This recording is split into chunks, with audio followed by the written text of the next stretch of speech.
belakang sungai, berhampiran rumahnya. Mak Tanjung berusaha menangguh ikan tembakul. Tangguk sini, tangguk sana, tangguk sini. Akhirnya, dia berjaya menangkap seekor ikan tembakul yang sangat besar. Dia bersyukur dan sangat gembira. Mak Tanjung segera pulang ke rumah. Sesampainya dia di rumah, Mak Tanjung terus menyiap ikan tembakul tersebut. Selepas itu, ikan itu diberikan kepada Melur untuk digulai dan telurnya pula untuk digoreng. Melur, kamu masaklah gulai dan goreng telurnya. Makanlah dahulu bersama pekan jika emak lambat pulang. Tapi jangan lupa tinggalkan telur untuk emak ya.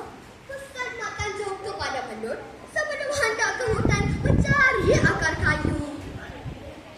Selepas gulai dimasak dan menggoreng telurnya, Melur mengasingkan separuh telur ikan tembakul untuk ibunya. Melur memanggil Pekan untuk makan. Pekan, makan dengan kelojok. Sedapnya telur ikan ni, kata Pekan sambil menikmati telur ikan tembakul tersebut. Selepas itu, Pekan meminta lagi. Melur pun memberi bahagiannya itu kepada Pekan atas rasa kasihan. Kini lauk yang tinggal adalah lauk yang disimpan oleh Melur. Akibatnya, Pekan meraup-raup makan telur ikan tembakul tersebut.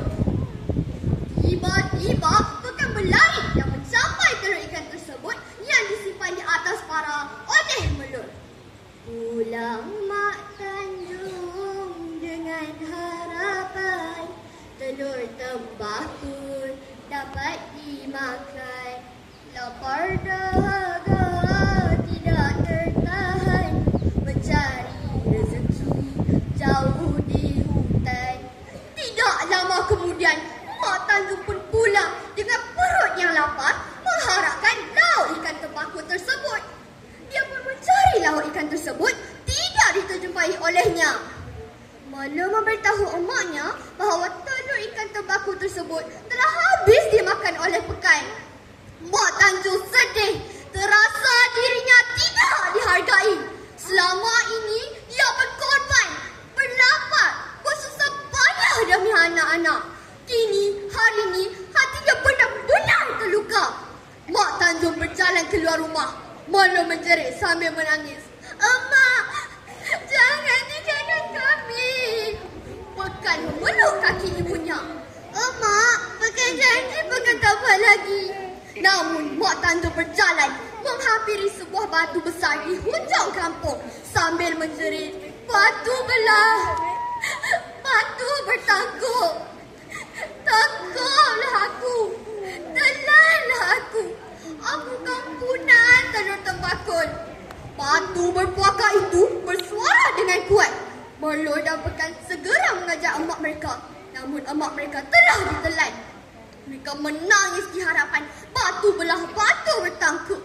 "Emak, jangan tinggalkan kami." Namun emak mereka tidak kelihatan lagi. Sesal dahulu pendapatan, sesal kemudian tidak berguna.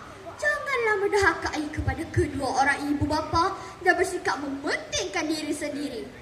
Hargailah ibu sementara masih ada. Ingat, syurga itu di bawah telapak kaki ibu.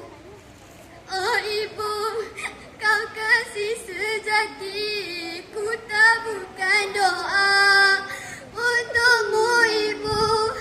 Ampunilah dosaku sejak ku dilahirkan hingga akhir hayatku."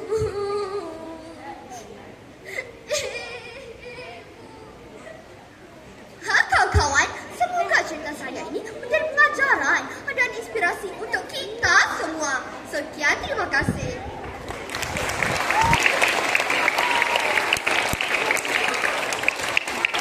Terima kasih kepada Adik Alisha.